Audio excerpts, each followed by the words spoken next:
በስመ አብ ወወልድ ወመንፈስ ቅዱስ አሐዱ አምላክ አሜን። ስብሐት ለእግዚአብሔር ለዘአብጽሐነ እስከ ዛቲ ሰዓት። ምስጋና ለእግዚአብሔር ይሁን በሰማይ በምድር ላለው ለአምላካችን ለመድኃኒታችን ለኢየሱስ ክርስቶስ ክብርና ምስጋና ለእሱ ይሁን። ክቡር መላከ ፀሐይ ቆሞስ አባ ወልደ ሰማዕት የዚህ ታላቅ ደብር ዋና አስተዳዳሪና የመንጋው እረኛ፣ ክቡር ሊቀ ሥልጣናት ቆሞስ አባ ገብረ ሥላሴ የአንጋፋውና የታሪካዊው ታላቅ ቀዳም የደብረ ቀራንዮ ቤተክርስቲያን መድኃኔዓለምና የቅዱስ ገብርኤል የሁለቱም ገዳማትና አድባራት ዋና አስተዳዳሪ ክቡር አባታችን አባ ገብረ ማርያም የአዲስ አበባ ሀገረ ስብከት የገዳማትና የአድባራት መምሪያ ዋና ኃላፊ፣ መላከ ገነት መምህር ዘላለም የሰሚት ሩፋኤል ቤተክርስቲያን ዋና አስተዳዳሪ፣ የገዳማትና የአድባራት አስተዳዳሪዎች፣ የሕዝብ ልብ በዝማሬ የምታረሰርሱ ዘማሪያን፣ ከሕዝብ ወጥታችሁ የሕዝብ ጸጥታ የምታስከብሩ የመንግስት አካላት፣ ማንም ሳይቀራችሁ በዚህ በቅድስና ስፍራ ከሩቅም ከቅርብም የተሰበሰባችሁ እጅግ አድርጌ የምወዳችሁና የማከብራችሁ ክቡራት እናት አባት ወንድሞቼ በወደደንና በደሙ ዋጅቶ በገዛን በመድኃኔዓለም ስም እንደምን ከረማችሁ? እንደምን ከረማችሁ? እንደምን ሰነበታችሁ? አሜን። እግዚአብሔር አምላክ የዘጋነውን በር ለመክፈት ፈቅዶ ያወለቅነውን ልብሳችን እንድንለብስ የረዳን፣ ከዛ ከጨለማ ወደዚህ ብርሃን ያሸጋገረን፣ ከሰፈር መርጦ ደግሞ በቅድስና አደባባይ ያቆመን፣ ከዘፈንና ካሉባልታው ይልቅ ለእልልታውና ለዝማሬው አንደበታችን የቃኘልን የድንግል ማርያም ልጅ ስለማይነገር ስጦታው ስሙ የተመሰገነ ይሁንልን። አሜን። እንደዚህ አይነት ፈቃድ የትምህርታችን ርዕስ የሚሆነው የጻድቃንን ሞት እኔ ልሙት ርዕሳችን ነው። የጻድቃንን ሞት እኔ ልሙት ፍጻሜም እንደነሱ ይሁን ርዕሳችን ነው። ምንድን ነው ያልኳችሁ? የጻድቃንን ሞት እኔ ልሙት። ኦሪት ዘኍልቍ ምዕራፍ 23 ቁጥር 10 ያለው ኃይለ ቃል ነው። የጻድቃንን ሞት እኔ ልሙት። ይህን የተናገረው ታላቁ ነቢይ ነው። ለምን እንዲህ አለ? የጻድቃንን ሞት እኔ ልሙት። እውነቱን ነው። ጻድቃን ቢቆዩ ብዙ የሚሰሩትን ስራ አለ። ጻድቃን ቢቆዩ ብዙ የሚያስታርቁት፣ ብዙ የሚያማልዱት፣ ብዙ የሚያቃኑት ነገር አለ። ይሄን ያየ ነቢይ ነው። የጻድቃንን ሞት እኔ ልሙት አለ፣ ፍጻሜም እንደነሱ ይሁን አለ። ደስ የሚለው የመጨረሻው አረፍተ ነገሩ ነው። ፍጻሜም እንደነሱ ይሁን። ዋዛ ፈዛዛ እየተናገርኩ ባልባሌ ነገር እንዳልሞት ፍጻሜን እንደነሱ ያደርግልኝ አለ ነቢዩ። የጻድቃንን ሞት እኔ ልሙት። ይሄን ያነሳንበት ርዕሱን ምክንያት አለ። ዛሬ የምናከብረው በዚህ ዕለት የጻድቁ የአቡነ ገብረ መንፈስ ቅዱስ የዕረፍታቸው በዓል ነው። በቤተ ክርስቲያናችን ታስቦ ተከብሮ ይውላል። ጻድቁ አባታችን አገራቸው ግብፅ ነው። አገራቸው የት ነው? ግብፅ ነው። አባታችን የአባታቸው ስም ስምዖን የእናታቸው ስም አቅሊስያ ይባላል። ልጅ አጥተው ለ30 ዓመት ሙሉ መከራ ያዩ ነበረ። ለስንት ዓመት? ለ30 ዓመት ሙሉ ልጅ አልነበራቸው። የእግዚአብሔር ሰዎች ናቸው። እግዚአብሔርን የሚወድ እግዚአብሔርን የሚያከብር እንደ ቃል እንደ ሥርዓቱ እንደ ሕጉ የሚኖሩ ነበር። ነገር ግን ክርስቲያን መከራ ይበዛበታል። ክርስቲያን በመከራ ይፈተናል። አባታቸው ስምዖን እናታቸው አቅልስያ ምንም የእግዚአብሔር ሰው ቢሆኑ ነገር ግን ፍሬ የማግኘት ጉዳይ ልጅ የመውለድ ጉዳይ ዘገየ ይላል። ዘገየ ሲባል ለ10 ዓመት አይደለም። ዘገየ ሲባል ለ15 ለ20 ዓመት አይደለም። ድፍን የ30 ዓመት የጎልማሳ ዕድሜ ያክል ፍሬ አጡ፣ ልጅ አጡ። ልጅ በማጣታቸው ምስጋናቸውን አላቋረጡ። ልጅ በማጣታቸው በእግዚአብሔር ላይ አላጉረመረሙ። ልጅ በማጣታቸው እግራቸውን ከቤተ ክርስቲያን አልገሩ። ማነው ዛሬ እግዚአብሔርን ጠየቁ 10 15 ይኸው ድፍን 20 ዓመት ሞላኝ እግዚአብሔር የለም የሚል አባታችን ስምዖን እናታችን አቅልስያ ግን ተስፋ ሳይቆርጡ እግዚአብሔር አንድ ቀን ይሰጠናል በማለት በእግዚአብሔር ታመኑ። በማታመኑ አልኳችሁ፣ በእግዚአብሔር ታመኑ። በእሱ እንድንታመን እግዚአብሔር ይርዳል። ዛሬ ተስፋ የሚያስቆርጠን ብዙ ነገር አለ። ተስፋ የሚያስቆርጠን ጥቂት ጾመን ጥቂት ጸልየን በእግዚአብሔር እንዳንታመን በግራ በኩል ያለው አሾክሻኪ እንዲላ እንደ አንቺ እንደምትጾሚው አንቺ እንደምትጸልዩ አንቺ እንደምትሰግጂው ሁለት እግዚአብሔር ቢኖር አይሰማሽም ነበር። እግዚአብሔር እኮ ስለሌለ ነው ይልሻል። ያን ጊዜ የእሱን ሀሳብ ትቀበይና አንቺ አዎ እግዚአብሔርም ማለት ረስቶኝ የለ ያለሽ እግዚአብሔር ቢረሳሽ እግዚአብሔርማ ቢረሳ ወገኖቼ ማታ በራችንን ቆልፈን ከተኛንበት ካልጋችን ላይ ረስቶን እዛው በቀረን ነበር። ረስቶን በቀረን ነበር። ከሞቱት መካከል እኛንም በደመረን ነበር። አይታችኋል። ትናንት የነበሩት ከቤተሰቦቻቸው ጋር ማታ ስራ ውለው ገብተው ሻይ ቡና ብለው እቤት ራት በልተው ትኩስ ቡና ጠጥተው ልጆቻቸው እንደናገሩ ነገ በጠዋት ስራ ገባለሁ ብለው ምኝታ ቤት ገብተው ተኝተው በዛው አሸልበው ቀርተዋል። እኛ እናቅም እግዚአብሔር የሚያቀላቸው ግን ዛሬ ጥሩምባ የተነፋላቸው ሰዎች አሉ። ትናንት አይቼው ትላላችሁ ደካሞች ነንና ትናንት አይደለም በሰከንድ እግዚአብሔር መለየት ይችላል። በሰከንድ መለየት ይችላል። ነገር ግን ወገኖች ትዕግስት ያስፈልጋል። እግዚአብሔር ረሳን የምንልበት አንዳችን ነገር የለም። ቅድስት አቅልስያ የሰዎች ወሬ የሰዎች ማሽሟጠጥ ሞራሏን አነካት። በእግዚአብሔር ላይ እንድታጉረመርም አላደረጋት። ለ30 ዓመት ሙሉ ሲያዝኑ ኖረዋል። ሐዘናቸውን ልመናቸውን እግዚአብሔር ሰምቶ መጋቢት 29 ቀን ተጸነሱ። መጃባቱ መጋቢት 29 ቀን እኚህ የኢትዮጵያ ኦርቶዶክስ ተዋሕዶ ሃይማኖት የምታከብራቸው በመልካም ስራቸው የምትጠራቸው የግብፁ አንበሳ የኢትዮጵያ ባለውለታችን ገብረ መንፈስ ቅዱስ መጋቢት 29 ቀን ተጸነሱ። ታኅሳስ 29 ቀን ከጌታ ልደት ጋር ልደታቸው ሆነ፣ ተወለዱ። እኚህን አባት የሰጠን የአባቶቻችን አምላክ ስሙ የተመሰገነ ይሁን። ወገኖች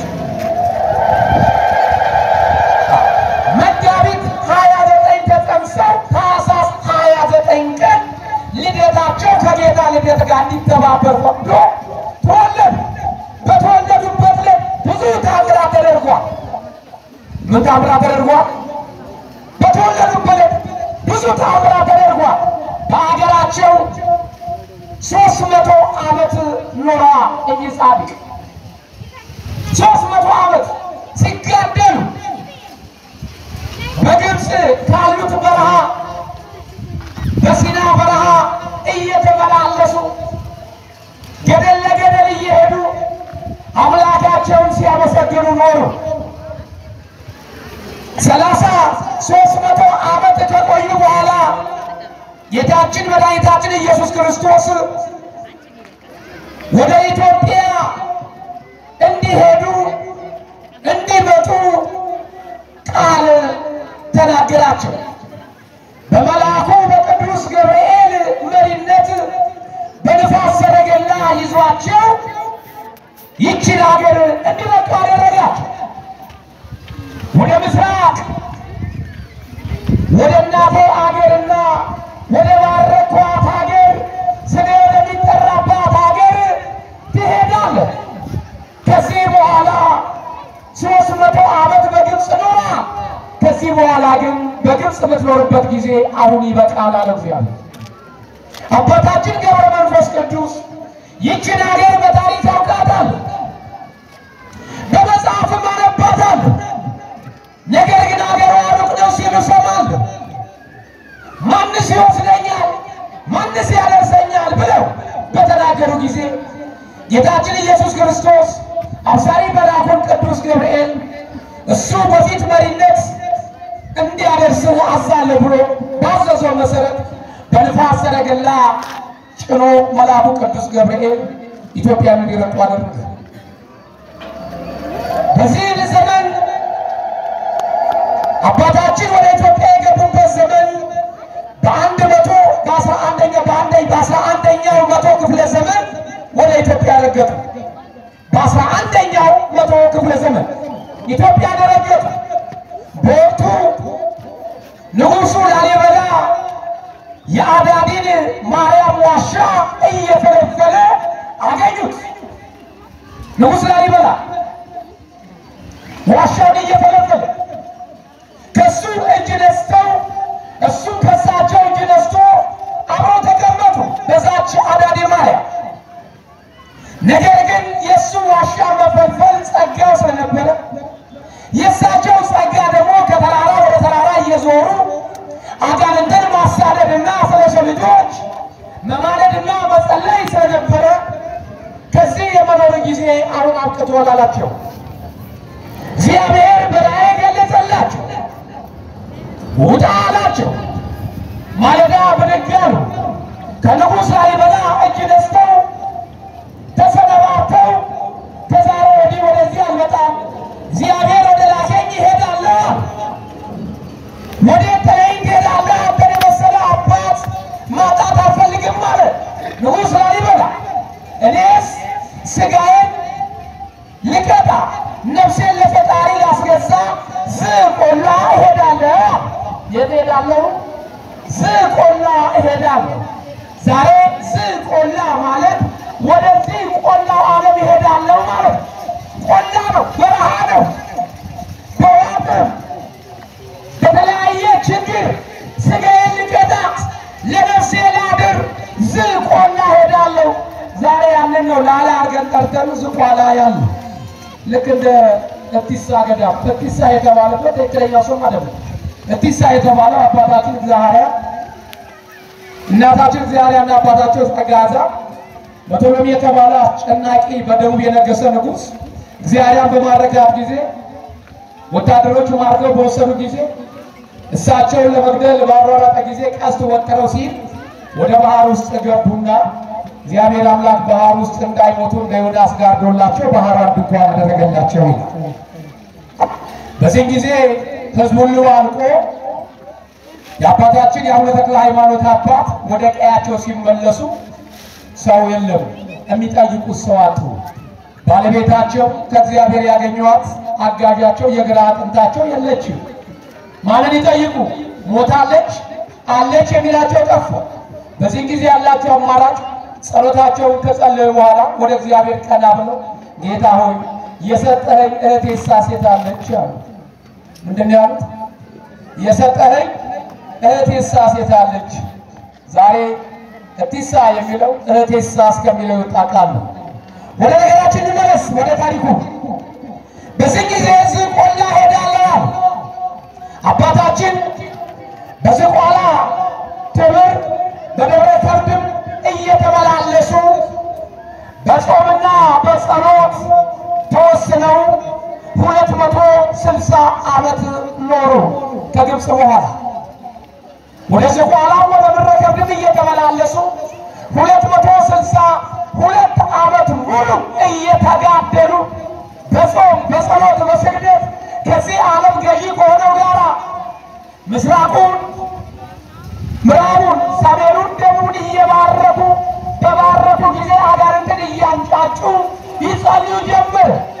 ከአባታችን ከጸሎት ፍሬ መካከል አንዱ ታላቁ ፍሬ የተገኙት የኢትዮጵያ ኮከብ የአጋንንት መቅሰፍት የወንጌል ገበሬ የመነኮሳት አባት የሆኑት አባታችን አቡነ ተክለ ሃይማኖት በእሳቸው ጸሎት የተገኙ ናቸው። ይሄም እንዴት ሆነ ቢባል አባታችን ገብረ መንፈስ ቅዱስ በጸሎት እየተጉ እያለ ጌታ ሆይ የሀገሩን ሰርዶ በሀገሩ በሬ እንደሚታረስ ሁሉ እባክህን ከዚች ቅድስት ሀገር አዲስ ሐዋርያ አስነሳላት እያሉ ይጸልዩ ነበር። ምን እያሉ? አዲስ ሐዋርያ፣ አዲስ መድኃኒት፣ አዲስ ወንጌል ሰባኪ እባክህ አስነሳላት እያሉ ያስተምሩ ነበር ወይ ጸልዩ ነበር። በእሳቸው ጸሎት አባታችን አቡነ ተክለ ሃይማኖት እውነትም አዲሱ ሐዋርያ እንደ ሱራፌል እንደ ኪሩቤል 6 ክንፍ የተሰጣቸው ከ24ቱ ካህናተ ሰማይ አንዱ ሆነው ወደ ሰማይ ወጥተው ጌታ መንበሩን ያጠኑ ታላቅ አባት እንደ ሐዋርያ ወንጌል የሰበኩ እንደ ሰማዕታት የተጋደሉ እንደ ጻድቃን ቆመው የጸለዩ ታላቁ አባታችን ተክለ ሃይማኖት በእሳቸው ጸሎት ተገኙ። አባታችን አቡነ ገብረ መንፈስ ቅዱስ የጠፋውን በረከታችን ይመልሱልን፣ የጠፋውን በረከት ይመልሱልን፣ ያጣነውን ጸጋችን ያስመልሱልን። አባታችን ገብረ መንፈስ ቅዱስ አይደለም ጸጋን ማሰጠት ወገኖቼ፣ አዲስ መድኃኒት እንዲፈጠር የሚያደርጉ ትልቅ ባለ ጸሎተኛ ናቸው። በአባታችን በአቡነ ገብረ መንፈስ ቅዱስ ጸሎት ልታመን ይገባል። ለዚህ ነው መዝሙረኛው የጻድቅ መታሰቢያ ለዘላለም ይኖራል። የምን መታሰቢያ? የምን መታሰቢያ? የጻድቅ መታሰቢያ ለዘላለም ይኖራል። ለዘላለም ሲታሰቡ ሲዘከሩ ይኖራሉ። ዘላለም በማ በትውልዱ በትውልዱ ሲዘከሩ ይኖራሉ፣ ሲታሰቡ ይኖራሉ። ዛሬ ይህን መታሰቢያ አድርገን ነው ወደዚህ የመጣ ነው። የአባታችንን ገብረ መንፈስ ቅዱስ በረከት ለማግኘት በኃይለ ዕረፍታቸው በዛሬ ቀን ትልቅ ቃል ኪዳን የተቀበሉበት ቀን ቅዱሳን መላእክት ወርደው መዝሙረኛው ቅዱስ ዳዊት በገናውን ይዞ ዕዝራ መሰንቆውን ይዞ ድንግል ማርያም ከልጇ ከወዳጇ ጋር ወርደው በክብር የአባታችን ገብረ መንፈስ ቅዱስን ነፍስ እግዚአብሔር በክብር የተቀበለበት ቀን ነው። እግዚአብሔር አምላክ እኛን በክብር ይቀበልን ወገኖች፣ በክብር ይቀበልን። ለዚህ ነው ነቢዩ የጻድቁን ሞት እኔ ልሙት አለ። የጻድቁን ሞት እኔ ልሙት፣ ፍጻሜም እንደነሱ ልሁን አለ። እውነት ነው፣ ያጓጓል ፍጻሜያቸው። እውነት ነው፣ ሞታቸው ያጓጓ፣ በረከታቸው ያጓጓ። የጻድቁን ሞት እኔ ልሙት። ለምን? ምግባራቸውን አየ፣ ስራቸውን አየ፣ በእግዚአብሔር ዘንድ መወደዳቸውን አየ። እንደነዚህ የተወደዱ እንደነዚህ ፍጻሜያቸው ያማሩ ሰዎች በምድር ላይ 1000 ዓመት ሊኖሩ ምን አለ? የኔን እድሜ ወስደው የእነሱን ሞት ደግሞ እኔ በወሰድኩት አለ። ዛሬ በጎ በሚሰራ ሰው እንደው እግዚአብሔር የኔን እድሜ ለአንተ ይስጥህ፣ ያንተን ሞት ለኔ ያርገው እንዲል ሰው አለ? የለም። ምናልባት መንፈስ ቅዱስ እየቀረበው ካልወሰከረ በፍጹም የችን ዓለም በዚህ ምድር ላይ ተቀምጠን ምን አደረግንባት? ቅዱሳን አባቶቻችን ዋጋ አገኙ። ይችን ምድር በአግባቡ ተጠቀሙባት። ይችን ከንቱ ዓለም እስኪ ጥቂቷን ነገር እንመልከት። አባታችን ከእናት ከአባቱ ተለይቶ በመውጣቱ ምን አገኘ?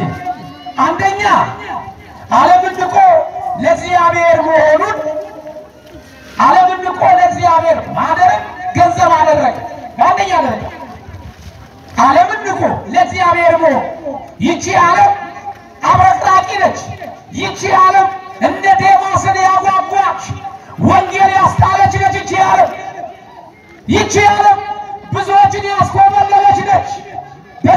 በዘመናችን ብዙ ሰባኪያን አስኮብልላለች። በዘመናችን ብዙ መምህራን አስኮብልላለች። በዘመናችን ብዙ አባቶች ቆባቸውን አሰላለች። እቺ ዓለም ገባረች። ስሟ ቀላል ነው። ዓለም ብለን ስንጠራ ሶስቷ ፊደል፣ ነገር ግን መከራ ያለባት መከራ ዓለም ነች። ስታያት ስታበቀርቅ ሕፃን፣ ጎልማሳ፣ አዛውንት አትልም። ሁሉንም ትኩረት ትስባለች። የያዝነውን በረከት ታስጥለናለች። ወገኖቼ ይችን አብረቅራቂ ዓለም አትውደዱ። ያብረቀረቀ ነገር ሁሉ ወገኖቼ ወርቅ አይደለም። ጥሩ ነገር የመሰለ ነገር ሁሉ ወገኖቼ ለነፍሳችን መርዝ ሊሆን ይችላል።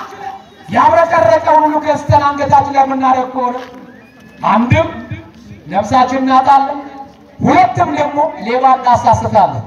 ምን እናሳስታለን? ሌባውንም እናሳስታለን። ወርቅ መስሎ መቶ ገሎ ካየው በኋላ ወርቅ አይደለም ብሎ ጥሎን ይሄ እሱ ለምን እናሳስተዋለን? ለሱ ምን ዘንለት ለምን ኃጢአት እንከተዋለን? ነፍሳችንን ማተው እሱንም አሳስተን ለምን? ስለዚህ እባካችሁ ይቺ ዓለም ወገኖች ገዳይ ነች። ብዙዎችን እያብረቀረቀች ውስጧ እያስገባች አስተማስቀርታለች። አባቶቻችን እንዳታሰጥማቸው በእነሱ ዘንድ ዓለምን እንደ ሙት አድርገው አዩዋት፣ እንደ በድን አዩዋት። ሁላችንም እንዲህ ብንሆን ከራሴ ጀምሮ ጸጋችን በበዛ ነበር፣ መደመጥን ባገኘን ነበር። ምህላችን፣ ጸሎታችን፣ ስግደታችን፣ ምጽዋታችን ዓለም አያደርገው። ኢትዮጵያ ልዩ ነን፣ ግን እንመጸውታለን፣ እንጸልያለን፣ እንሰግዳለን፣ ገዳማት ገዳማት እንዞራለን። ግን ይሄ ሁሉ እያደረግን ኢትዮጵያ ውስጥ ዛሬም መከራ አለ። አባቶቻችን ማለት ይቆማሉ፣ ሰዓታት ይቆማሉ፣ ኪዳን ያደርጋሉ፣ ቅዳሴ ይቀድሳሉ፣ ምህላ ይደርሳል፣ እንጮኻለን። ግን ዛሬም ኢትዮጵያ ውስጥ ረሃብ አለ። ግን ዛሬ ኢትዮጵያ ውስጥ መገዳደል አለ። ትክክለኛ ግን የሚጮህ ሰው ቢኖር ወገኖቼ እንደው እንደምንጾመው እንደምንጸልየው እንደምንሰግደው ማህሌት እንደምንቆመው ሰዓታት እንደምንቆመው ቅዳሴ እንደምንቀድሰው ምህላ እንደምናደርሰው ልባችን ቅንነት ቢሆን ወገኖቼ አይደለም ለኢትዮጵያ ለጎረቤት ሀገራቶች ለዓለም ሰላም በሰጠን ነበር። ግን ቁመታችን እንደ ድንጋይ ጾታችን እንደ ቁራ ሆነ። ችግሩ ይሄ ነው። ጾታችን እንደ ቁራ ቁመታችን እንደ ድንጋይ ሆነ። ረጅም ሰዓት እንቆማለን። ገና ከሁለት ሰዓት ጀምሮ ለአገልግሎት እንቆማለን። ገና ከሁለት ሰዓት ጀምሮ እግዚአብሔር እናመሰግናለን፣ እንጮኻለን። ግን ለምንድን ነው እግዚአብሔር የማይሰማ? ለምንድን ነው ምሕረት ያጣነው? እግዚኦ በሉ እንባላለን፣ እግዚኦ እንላለን። ኢትዮጵያ ከመከራ ወጣችሁ። ኧረ ቤተ ክርስቲያን እረፍት አገኘች ወይ? ከጊዜ ወደ ጊዜ ቤተ ክርስቲያን መከራ ገጠማት። ከጊዜ ወደ ጊዜ ክርስቲያን ተዋረደ። ከጊዜ ወደ ጊዜ መስቀል ማሰር ወንጀል ሆነ። ሰይጣን እየበረታ እኛ እየደከምን ሄደን፣ አባቶች እየተናቁ ወንበዴው እየተከበረ ሄደ። ለምን ይሆን? መቼ ነው ከልብ የምንጮኸው? መቼ ነው እሺ የምናለቅሰው? ምን ስንሆን ነው ለፈጣሪ የምንጮኸው ከልብ? ኧረ ምን ስንሆን ነው በቅንነት መስቀል ይዘን የምንጮኸው? የጻድቁን ሞት እኔ ልሙት አለ፣ ፍጻሜ እንደነሱ ይሁን አለ። ኧረ ፍጻሜያችን አላማረም። እኛ ፍጻሜያችን አላማረም። ተራፊ ነን፣ ትርተኞች ነን። ቅዱሳን ተጋደሉ፣ ጾሙ፣ ለፈጣሪያቸው አደሩ፣ እንተርካለን። ከትርክት ወጥተን እኛስ መቼ ነው የምንጾመው? ከትርክት ወጥተን የእነሱን ስራ መቼ ነው የምንሰራው? ኧረ እግዚአብሔር ማስተዋል ያድለን ወገኖች፣ እግዚአብሔር ማስተዋል ያድለን። የጻድቁን ሞት እኔ ልሙት አለ። ሚስቱ የገባው ማስተዋል ያገኘ ነብይ እንዲህ ነው ወገኖች። ይህችን ዓለም ንቆ ማለፍ እንዴት የታደለ ሰው ነው በዚህ ዘመን። በዚህ ዘመን በአስጨናቂው ዘመን የነፍሱ ያደረ ሰው ምን ያክል የተባረከ የሆኑ ወገኖች። እንደው በአግባቡ የሚጾም በአግባቡ የሚጸልይ አንደበቱ ክፉ የማይናገር ጆሮ ክፉ የማይሰማ ዓይኑ ክፉ ነገር የማይመለከት ልቡ ክፉ ነገር የማያስብ እጁ ክፉ ነገር የማይዳስስ እግሩ ክፉ ቦታ የማይረግ ምን የታደለ የሆኑ ወገኖች። ይህ ፍጻሜ ያማረ ሰው እንደኔ አይነቱ የማይረባ ርካሽ ፍጻሜው ያላማረ ወየውለት ለእንደኔ አይነቱ። እኔን ለሚመስል ወየውለት። ዓይኑ ክፉ ለሚያይ አፉ ክፉ ለሚናገር ጆሮ ክፉ ለሚሰማ እጁ ክፉ ነገር ለሚዳስስ እግሩ ክፉ ቦታ ለሚረግ ወየውለት ወገኖች ወየውለት። ምግባራችን አልቀድማል ነጠላው ቀደመ። አማኙ ነጠላውን ይቀድመው ነጠላውን አጣቆ ነጠላውን ለብሶ ክርስቲያን ይመስላል። ውስጡን አጥፎ የሚመጣ ሰው ጠፋ። የእንደኔ አይነቱ ቢጤም የሚጨነቀው ስለ ልብሱ ነው።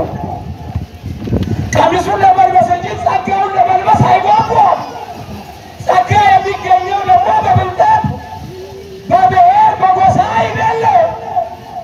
ራስን ዝቅ በማድረግ በመጾም በመጸለይ ነው። ሌላ በሆነም አውጡ አባታችን ገብረ መንፈስ ቅዱስ 562 ዓመት በዚህ ዓለም ሲኖሩ ይህን ሁሉ ዕድሜ የተቸሩት በጎ ነገር ስለተገኘ ነው። እግዚአብሔር በጎ ነገር ስላገኘባቸው ቅንነታቸውን ስላዩ ይህችን ዓለም ጥለው ንቀው ስለወጡ እኔና እናንተ ይህችን ዓለም ንቀን የምንወጣ ከሆነ ሞትን ማሸነፍ እንችላለን። በሥጋችን ብንሞት እንኳን በነፍሳችን ሕያው እንሆናለን ወገኖች። ሁለተኛ የምንመለከተው የእግዚአብሔርን ጥሪ መስማት። ሁለተኛው ምንድን ነው? የእግዚአብሔርን ጥሪ መስማትና መታዘዝ። እግዚአብሔር ያዘዘንን መስማት። አባታችን ገብረ መንፈስ ቅዱስ የእግዚአብሔርን ጥሪ ሰምተው ፈጸሙ። እኔና እናንተ አባቶች ሲያዙ ማን ነው? እሺ የቤተ ክርስቲያንን ጥሪ የሚሰማ ማን ነው? እግዚአብሔርን እሺ የሚል ማን ነው? ጠዋት ሲነሳ እግዚአብሔርን የሚያመሰግን ማን ነው? ቀን በሰላም ስለዋለን ግማሿን ቀን ቀሪ ሳደር ባርክልኝ ብሎ እስክሪብቶውን አቁሞ ቁጭ አድርጎ ስራውን አቁሞ ጌታ ሆይ ቀሪውን ሰዓት ደግሞ ባርከህ በሰላም አውለኝ የሚል ሰው ማን አለ? ሰዓት ደረሰ፣ ምሳ ሰዓት በሩን ዘግቶ ቢሮ ዘግቶ የሚሄድ ነው ሁሉም ያለው ወደ ምሳው እንጂ አምላኬ ሆይ ከዚህ እስከዚህ ሰዓት ድረስ ስራዬን እንዳከናውን የረዳኝ አንተ ነህ፣ ከዚህ በኋላ ደግሞ ቀሪ ሰዓት ደግሞ ባርክልኝ የሚል ሰው ነው። እግዚአብሔር በየሰዓቱ ስናመሰግነው በጸጋ ላይ ጸጋ በበረከት ላይ በረከት ይሰጠናል። የእግዚአብሔርን ጥሪ መስማት አብርሃም የእግዚአብሔርን ጥሪ በመስማቱ እግዚአብሔርን እሺ በማለቱ እንደ ቃል በመጓዙ እድሜ ተችሮታ ዘሩ እንደ ሰማይ ከዋክብት እንደ ምድር አሸዋ በዝቶለታ። ለምን? እግዚአብሔርን እሺ በማለቱ። ያልታዘዙትን የእግዚአብሔርን ትእዛዝ የሻሩት ግን እንደ ዮናስ መከራ በዝቶባቸዋል። ዛሬም ኢትዮጵያ መከራ የበዛባት እግዚአብሔር ያዘዘንን እየተውን ከእግዚአብሔር ሕግና ስራ ስንተላለፍ ኢትዮጵያ ዛሬ መከራ ጭንቅ እየበዛባት ከጊዜ ወደ ጊዜ በዓለም የምንሰማው ትርክት በዓለም የምንሰማው ወሬ ዛሬ በዓይናችን እያየን ጉድ እያልን ጉዱን ደግሞ ቤታችን እየመጣ አስቸገረ። እሱዎች ስለዚህ ባካችሁ እኚህ ቅዱሳን ለእኔና ለእናንተ አንድም መጠለያ ዋርካ አንድም ደግሞ በነፍሳችን የረከስነውን ነፍሳችን እንድትቀደስ የሚያደርጉ በስጋችን የጎሰቆልነውን ከስጋ ጉስቁልና በንስሐ እንድንበቃ የሚያደርጉ ኪዳን በመታመን እኚህ ጻድቅ የታመነ ዝክራቸውን የዘከረ ቀዝቃዛ ውሃ ያጠጣ በስማቸው ተማጸነ ጧፍ ዕጣን የሰጠ ዋጋውን በሰማይ እከፍለዋለሁ ብሎ እግዚአብሔር ቃል ገብቶላቸው ዋጋውን በሰማይ እከፍለዋለሁ። ከእኛ የሚጠበቀው እሺ ብሎ ትእዛዙን መፈጸም። ምን ብሎ እሺ ብሎ ኢሳይያስ ምዕራፍ 5 ቁጥር 19 ላይ እሺ ብትሉ የምድርን በረከት ትበላላችሁ። እሺ ብላችሁ ብትታዘዙ ገብረ መንፈስ ቅዱስ ከግብፅ ውጣ ወደ ኢትዮጵያ ሂድ ዘር ማንዘር ወደሌለበት እናት አባት ወደማይከተሉበት ሀገር ሂድ ሲለው አልተጠራጠሩም። ገብረ ሕይወት እሺ ነው። አሁን እግዚአብሔር ትወዱታላችሁ። አቤት ትወዱታላችሁ። ማርያም እኪሰሩ ያለው ለካስ እግዚአብሔርን ትወዱታላችሁ አይደል? ማርያምን አሁን እግዚአብሔር እንደ ገብረ መንፈስ ቅዱስ በረከት የምታገኙት ኃጢአትሽ የሚደመሰስልሽ በደልን የምደመሰስልህ ከወቀቤቱ ወጥተህ ውጣ ወደ ሰሜኑ ክልል ሂጂ በዚህ ገዳም ቢልን ፈቃደኛ የሚወስዋላ። አሁን ድንገት ሳናስላት አንድ የበቃ አባት ማለት ዱብ ብለው ጸጋ እግዚአብሔር ሞገስ የሰጣቸው አባት መጣው በሉ እግዚአብሔር እዚህ የገባውን ሕዝብ ግቢ የገባውን ርስቴ አገባዋለሁ፣ መንግሥተ ሰማያት አስገባዋለሁ። ነገር ግን አንድም ሰው በኋላ እንዳይመለስ ወደ ቤቱ ሁላችሁም እግዚአብሔር ወደዚህ ገዳም ሂዱ ብሏችሁ ቀሪ ዘመናችሁን በዛ አሳልፉ ቢባል እሺ ምን ሰው አለ? አዎ ያለው ከራቤት ያማረረ ሰው ነው። ማርያምን አዎ ያለው ከራቤት ያለው ከራቤት ያሰጣል እሱ ነው ያለው እማነች እነሆ ዘራና ሳዋላ ወንድሜ ተራባ ፎርመት ላይ ዘመተዋላ ለቤት ምን የመሰለ ቤት ሰርተዋል እንዴ! ገና አንድ ወር እንኳን ሳልቀመጥበት ቤቴ ላይ ደሞ ሉጣና አይደል? አረ እግዚአብሔር ማቻር ነው፣ ይቅር ባይ ነው። እንዲህ ያረጋ ምን ሸወደው ወገኖች? እሺ ብትሉ ብትታዘዙ የምድር በረከት ትበላላችሁ። እምቢ ብላችሁ ብታመፁ ግን አለ አልጠራውም ራስ ጠራው ዘ ሳንጠራው እየበላ ነው ሲሆን አይደል? በጎ ነገር ተመኝላሉ አባቶቻችን። ምን ክፉ ነገር አስመኝ።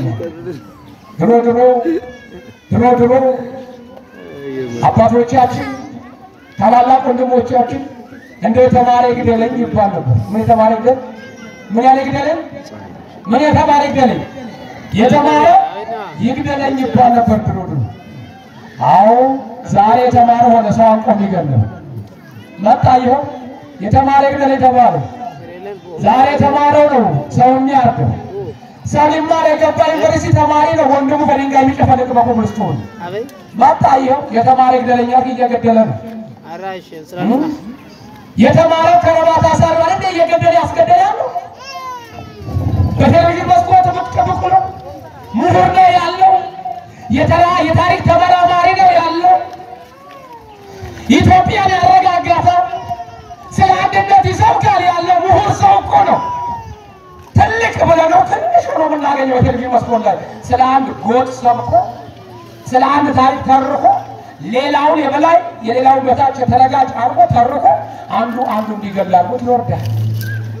ይሄ ነው አባቶቻችን እንዲህ አልነበረም። የእግዚአብሔርን ጥሪ ተቀብለው ይወጣሉ። በእግዚአብሔር ይታመናል። በእነሱ የታመኑ ደጋጋ አባቶቻችን ስማቸውን እየጠሩ ዝክራቸውን እየዘከሩ ዋጋ አግኝተዋል። ዛሬ ገርሉ ሲነበብ ገርሉ ሲደረክልን ማነው? ይሄ ተረት ነው የማይል ማን አለ? እባካችሁ ወገኖች የተመለሱ እንደው አንድ ነገር ልናገር። በረከታቸው ይደርብንና አባታችን ቀዳማዊ ጎርጎርዮስ የዘዋይ አንበሳ ልጆቼ በእንጀራ ብቻ ሳይሆን ውሃ ማጠጡ ይላሉ። ባልና ሚስቶች ናቸው። እነዚህ ባልና ሚስቶች አብረው ይኖራሉ እና ባልየው ትንሽ ቀጠን ያለው ሰካራም የጻፈው አንድ ቁጥር ይመስላል። ስጋ ቅብ ነው ስጋ የሚባል ሰውነት የለም። ሚስቱ ደግሞ ደንደን ወፈር ያለች ይቅርታ ወፈር ያለች ሴቶች እንግዲህ ምሳሌ ነው ደግሞ እናንተን አይደለም። ወፈር ያለች ግዙፍ ነች እና ይጣላሉ። አብረው በሚኖሩበት ሰዓት እሷ ቆመሽ ቀረች ስትባል እሱም ምን ነው ሚስት አታገባም ሲባል ፈለገና እሷን አገባ። እሷም ላፋረገችው ከሷም ለመትረፍ ከዛ በኋላ አግብተው አብረው ሲኖሩ ቤት ውስጥ ከተወሰነ ወራት በኋላ ባህሪዋ ተቀየረ። ሚስትየዋ ባህሪዋ ተቀየረ። ሴት መሆን ሲገባት እቤት ወንድ ሆነች። እሱ ደግሞ ወንድ መሆን ሲገባው ሴት ሆነ ቤት ውስጥ አፈር አለች። አቤት ተነስ አፈር ደኝተኛለ ተነስ ሊጣፋ አረጋላቆ እንዴት እንደሚቆጣ አታቦካ እንዴት አታቦካ አለ እንግዲህ ጧ ስታረጋ አራቦካ ነው። እሺ ሚሄድ ያቦካ ልብስ የለም። እሺ እምቢ ሲል ጥሩ በቃላት ቡና ቁላ እሺ እምቢ ካለ ከመቁያ ናታናቱን ትሞላለች። ከቤት እንዳይወጣ ማዕቀብ ወጣበት። በቤት ወይዘሮ ሆነ በእድር አቶ ነው። እሷ ደግሞ በውጭ ወይዘሮ ነች ከቤት አቶ ነች። እንዲህ የሚሆኑ ሰዎች እኮ አሉ ዛሬ። እንዲህ አይነት ባልና ሚስቶች አሉ። ፈጣሪ የሌለበት ቤት እኔ እኮ እድሜ ላይ በላ አንተ በፌሳል እኮ ነው የገባው እምቢ ካል ለፌሳል ይዘህ ትወጣለህ ብላ የምታስፈራራ ወዛዝርት ሴት እኮ አለች።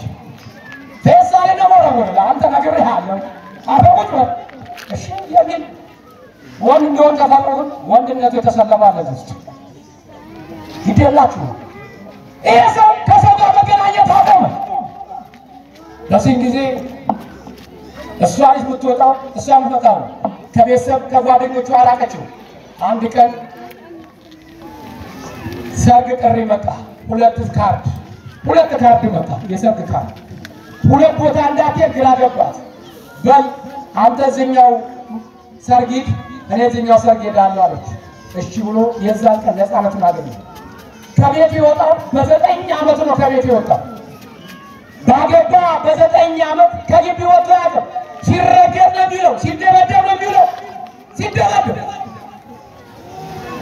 ከዛ ሰርግ ቤት ገብቶ ሰዎች ቁጭ ብሏል። እሱም ጫፍ ላይ ቁጭ ብሏል ወንበር ጫፍ ላይ። ከዛ ይገባበዛል ጓደኛ ማጆች ብላ እንጂ አንተ ይሄን መሰለ ድግስ አትበላም እንዴ ይባባላል። ባክቶል ትናንትና ማታ ከሚስቴ ጋር ተጣልቼ ማታ ሚስቴ ደብድቤያት ነበረ። ጠዋት ምን የመሰለ ጣንጣ ፍርፍር ሰርታ አብልታኝ ይሄ ድግስ እንዳገላ ዘጋኝ ይላል። ይሄኛው ተደብዳቢው ሰማር ዝም ብሎ አሃ አለ ለካስ መደብደብ ለካስ ዋጋ አለው እንዲህ አለ። ከዛ በኋላ ኃይል እንዲያገኝ ሲስተር ጤናዬን አነሳና ቀው ያደረገ ያችን ዶክተሯ እሷን ጠጣ። ቢመጣ በስጥሩ ነበረ። ቢጫውን ወሰደ። መኳንንቱን ጠጣ ቀላቀለ ወሰደ። አሁን ስጋ ቅብ የመሰለው ሰውዬ በፊዚካሊ ታየ፣ በመንፈስ ወፍሮ ታየ። በቃ ወንድ ስሜት ተሰማው። እኔ ሲገባ ከማንኳኳቱ በርግጫ በሩን መታ። አረጋ ብርግጥ አለ በሩ። ቁጭ ብላለች እሷ አንድ ሶፋው ላይ። አቺ አላት ማንን ነው አለች። አንቺ ነው ምናፍቀኝ ታያለሽ ላይ ጫማ ይፍቺ አላት። ጭራሽ አንተን ጫማ ነይ ጫማ ቢካሽ ያው በጣም ሲኖ በከርልብሽ አላት። ተው ምን ታመጣለሽ? ተው ምን ታመጣለሽ? በቃ ያለሽ ከመቀመጫዋ ምንም ያርጋው ሻረገችና ላይ ቁጭ ብላ እንደ ሙቀጫ እንደ ቡና ቡና ያለዋለች ላይ ያለለት እያለ ሁሉ ሲበዛበት እሷም ወስዳለች እሱም ወስዷል እያለች ጎረቤት ተጋደሉ ብሎ ጎረቤት ጨርቃቸውን ግማሹ ልብሱን እንደለበሰ እየሮጠ መጣ። ሲመጣ እሱ የሞት ሞቱን ገልብጦ ከላይ ነው ገላ ያለው ገና አልመታትም። ጎረቤት ደረሰና አንተ እንዲህ የጮች ምን ነው ትለበድባት አለ ልገላት ነው። ኧረ ተውኝ እኔ ገና አዲስ ግልብጥ ነኝ እኔን አትንኩኝ አለ። እኔ ምንድን ነኝ አለ አዲስ ግልብጥ ነኝ። ዛሬም ኢትዮጵያ ሲያስቸግረን አዲስ ግልብጡ ነው።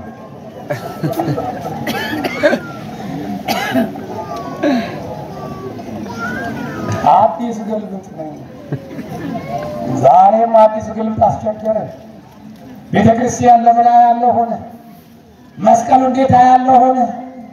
ነጠላ ለባሽ ለምን ያለው አለ? በየመንገድ ላይ አዲስ ግልብጥ አስቸገረን።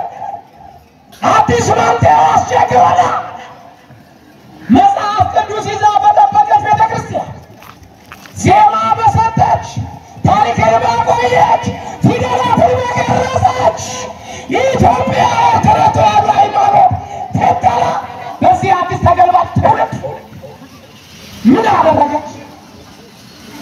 አደረገች?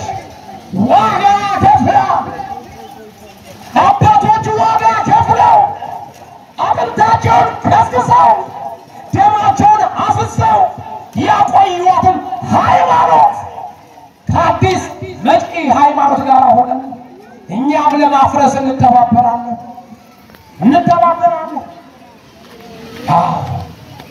እባካችሁ እንደ ጻድቁ እኛ ብንበል እንደ ነብዩ የጻድቁን ሞት ለእኔ ይሁን አለ። የጻድቁን ሞት እኔ ልሙት። እንዲህ ሰዓት ሄደ ብቃት የለም እንደ ኢያሱ ፀሐይ ማቆም የኔን ሰዓት ቀመሱ ይሆናል እንጂ እናንተን ላይ ፈጣሪ ጊዜ መጠምዘዝ አትችሉም። ሥርዓተ ቅዳሴው ታላላቅ አባቶች ቡራኬ መልእክት የሚሰጡበት ጊዜ ነው። ሰፋ ያለ ጊዜ ቢኖር ብዙ ነገሮችን ባልነበረ፣ ነገር ግን አሁን ደግሜ የምለው ምንድን ነው? ጻድቃንን ማክበር ብቻ አይደለም፣ በዓላቸውን ማክበር ብቻ አይደለም ወገኖች። የእነሱን ስራ የምንሰራው መቼ ነው? ከንፈር በመምጠጥ ብቻ ነው ወይ? አሁን ታሪካቸው ሲተረክ ታሪካቸው ሲነገር ደስ ብሎናል። ምነው በእነሱ ዘመን በኖርኩኝ ወይም ከእንደነሱ ምነው በሆንኩ የሚል ሰው ይኖራል። ታወቅንበት። ይህ ዘመን እንደ ጻድቃን መልካም ስራ ሰርተን ስማችን የሚጠራበት ጊዜ ላይ ያለነው ካወቅንበት። ይህ ዘመን ለነፍስ ከማደር ይልቅ ለስጋ እንድናድር የሚገፋፋበት ዘመን ላይ ያለነው፣ ለስጋ የሚገፋፋበት ክፍለ ጊዜ ላይ ያለነው።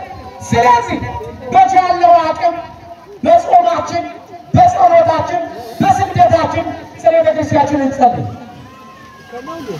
በጾማችን፣ በጸሎታችን፣ በስግደታችን መካከል ስለ አባቶቻችን እንጸልይ፣ ስለሚመሩ መንፈሳዊ አባቶቻችን።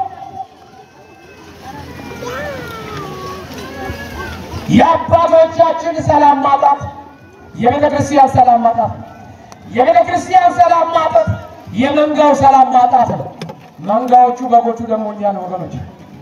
ለቤታችሁ ጓዳ ጥያቄ እንደምታቀርቡ ሁሉ ለሕይወታችሁ ለላይፋችሁ ጥያቄ እንደምታቀርቡ ሁሉ ጌታ ሆይ ስለ ቤተክርስቲያናችን እባክህን በምሕረት ዓይን ተመልከትልን።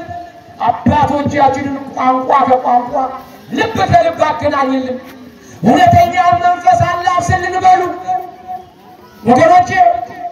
ዛሬ እናንተ ጋር ብቻ ሳይሆን ወደኛ ውስጥም እየገባ አስቸግሯል መንፈሱ። ይሄ መንፈስ የገባው ደግሞ በእኛ ድክመት ነው። እኛ ቀዝቃዛ ሆነን በመገኘታችን ነው። ትኩስ ሆነን ብንገኝማ መንፈስ ወደኛ ባልገባ ነበር። መንፈስ ርኩስ ሲያነገር ጠይቃችሁ ሁለት ብርጭቆ አለ ልበል እዚህ ጋር ሁለት ብርጭቆ ሁለቱም ላይ ወተት ሞልቼበታለሁ። ቆሻሻ ገንዳ አለ ልበላችሁና ቆሻሻው ገንዳ ጋር ሁለት ብርጭቆ ወተት ሞልተን ቁጭና አንዱ ወተት ቀዝቃዛ፣ አንዱ ወተት ደግሞ ትኩስ ወተት ነው። ዝምብና ትንኝ አብላጫውን ጊዜ የሚገባበት የትኛው ወተት ላይ ነው? አቤት የትኛው ወተት ላይ? ብርጭቆ ሳይዝ ይለያያል እንዴ? ይለያያል። የሚለያየው በምንድን ነው? አንዱ ቀዝቃዛ አንዱ ምን በመሆኑ ነው? ሙቅ። አያችሁ ሰይጣንም እንዲህ ነው። ቀዝቃዛ ሆነ ስንገኝ የሚሰፍረን ቀሚስ ለባሽ ነው ነጠላ ለባሽ ነው አይልም። ቀዝቃዛ ሆነ በተገኘን ቁጥር ይቆጣጠርና ትኩስ ቢሆንስ ዝንቡ ትንኙ እንፋሎቱን እየሸሸ እንዳይቃጠል እንደሚሸሽ ሁሉ ሰይጣንም ከኛ ይሸሻል ወገኖች፣ ከኛ ይሸሻል። ስለዚህ ሰይጣን እኔማ ስራ እምቢ አለኝ፣ እኔማ ንግድ እምቢ አለኝ፣ እኔማ ትዳር እምቢ አለኝ፣ እኔማ በረከት እምቢ አለኝ፣ እኔማ ጤና አጣሁ የምንለው ለምንድን ነው? ቀዝቃዛ ሆነን ስለተገኘን ነው። እግዚአብሔር እንዳይረዳን ቅዱሳን እንዳይረዱን ቀዝቃዛ ሆነን ተገኘን። ስለዚህ ከዚህ በኋላ ልነሳ። ቀዝቃዛነታችን ትተን ስለ ራሳችንም ስለ ሃይማኖታችንም ስለ ቤተ ክርስቲያናችንም ስለ ሀገራችንም እንጸልይ ባካችሁ። ጊዜው እየገፋን መሬትን እያያችኋት እየከዳችን ነው። ማስጠንቀቂያ እየሰጠች አላርም እያሰማች በዚህ ጊዜ ንስሐ ካልገባ በዚህ ጊዜ ወደ እግዚአብሔር ካልተመለስን መቼ እንመለስ? በዚህ ጊዜ በእምነታችን ካልጸና መቼ ልንጸና ነው? አላያችሁ በመንግስት ሚዲያ ቀርቦ ሰውን ለጦርነት ማነሳሳት ለሃይማኖት ማለት ነው። እኛ ብንሆን ነው እኛ የኛ አባቶች ነው የሚተናገሩ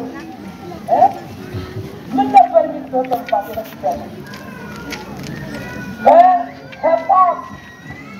በሶሻል ሚዲያ ቀርቦ በቴሌቪዥን ላይ ምን ማለት ነው? አንድ ግለሰብ ካጠፋ ያ ግለሰብ ለህዝብ ይቀርብ ይገባዋል። ሁሉም ክርስቲያን ያን ታወጅበታል ባለቤቱና ቋንቋ ይነካቸዋል። አዎ ገጠር ዳር ያሉ ክርስቲያን ደግሞ እንደገና ትንሽ የታጠፉ ደግሞ ትንሽ ታጡ በረከት ሲባል ደግሞ እነሱ ታረዱ አደሙ ይቻላል። እንዴት ታረዱ አውጥተው አንተ ማን ክርስቲያን ብለህ ክርስቲያን እንዲያመሻል ማንም ያን ስሜት የሚሰማው ባካት ኧረ ተው ተው ግድ የላችሁ አንድ ነው ህብረት ይኖረን አንድነት ይኖረን አንከፋፈል። የኛ መርከብ የኛ መከፋፈል የኛ መለየት ለጠላት ወገኖች አሳልፎ ይሰጠናል። ግድ የላችሁ እንደጋገፍ። ጨርሻለሁ። ሰውየው ትልቅ አባት ናቸው። ትልቅ ሞባይል ይዘዋል። ትልቅ ሞባይል ይዘው ያለ ዕድሜያቸው ውድ ዋጋ የሚያወጣ ነው ያወራሉ። ተርቦት ደግሞ የሚያዛጋ ቀን የጣለው አንድ ሌባ አለ። ረሃብ 10 ጊዜ አፉን የሚያስከፍተው እኚህ አባት ደግሞ ከዛ ላይ ይዘው ካቦርት አድርገው ትልቅ ሞባይል ጆሮአቸው ላይ ይዘዋል። እሱ ደግሞ ዋጋውን ያውቃል ስንት ብር እንደሆነ። እኔ እዚህ ዳቦ አድሮብኛል አንተ ይዘህ ትጓዛለህ። የሚገቡበትን የሚወጡበትን ሰዓት ጠበቀ አጠና። አካባቢያቸው ደግሞ የሚገቡት በጣም ጠባብ ነች የእሳቸው መግቢያ ወደ ግቢያቸው ወደ ሰፈራቸው። ማታ ላይ ምሽት ለቅሶ ያመሻሉ። ስልካቸውን ከጎረቤት ከጓደኛ ይቀበላል። ስልካቸውን ይቀበላል ቁጥሯል። ከዛ በኋላ እሳቸው አምሽተው ማታ ምሽት ካፖርታቸውን አድርገው ከዘራቸውን ይዘው ሲሄዱ በዛች አጣብቂ ጨለማ ውስጥ በዛች ጠባብ መንገድ ይሄዳሉ እሳቸው። ከዛ በኋላ አጅሬው ሌባው ያችን ስልክ ደወለባት። ስልካቸው ጠራ። ሲያወጡት ስልክ ሊወስድ ነው እሱ ይጠብቃል። ስልኳ ትጠራለች። እሳቸው ከዘራቸውን ይዘው በዛች ጨለማ ይሄዳሉ። ትጠራለች አያነሱም። ጨረሰች። ድጋሚ ትጠራለች አያነሱም። መጨረሻ ላይ አባባ አላቸው። አቤት። ኧረ ስልኳ እየጠራች ነው ያውጡና ያናግሩ አላቸው። አይ ልጄ እኔ ከምጮህ እሷ ብጮህ ይሻለኛል አሉ እሳቸው።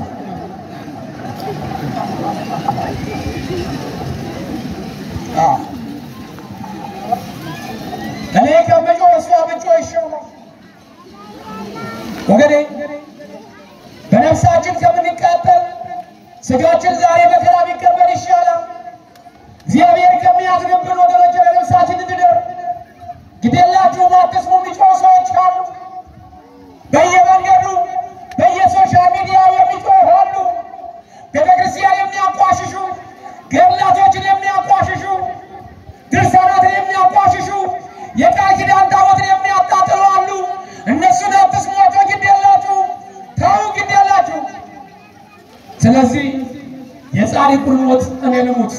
እግዚአብሔር አምላክ የመከረን ያስተማረን የአባቶቻችን አምላክ ስሙ የተመሰገነ ይሁን።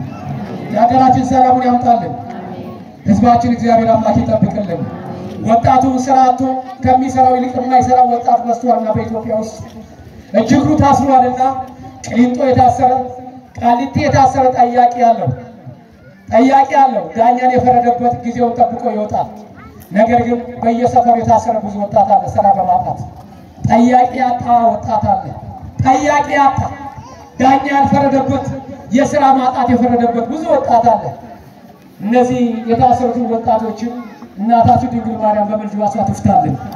እግዚአብሔርን የሚያመሰግኑበትን የጠዋት ያለ ወጥተው ገብተው እግዚአብሔር የሚያመሰግኑበትን የማታ እንጀራ ትስጣቸው። በሥራ ገበታ ላይ ያላችሁትን እናት አባቶችንም እግዚአብሔር አምላክ ምቀኛውን ውስጥ ያዝላችሁ። ዛሬ ክር ማሰራችን ወንጀል ሆኗልና አይናቸውን ያዝላችሁ። እግዚአብሔር አምላክ ከሳሾቻችን ሁሉ ጠላቶቻችሁን ከእግራችሁ በታች ይጣልላችሁ። ደብራችንን ደብረ ማለት ሰላም ደብረ ምሕረት ያድርግልን። የተጀመረውን ህንጻ እግዚአብሔር አምላክ ለፍጻሜ ያብቃልን።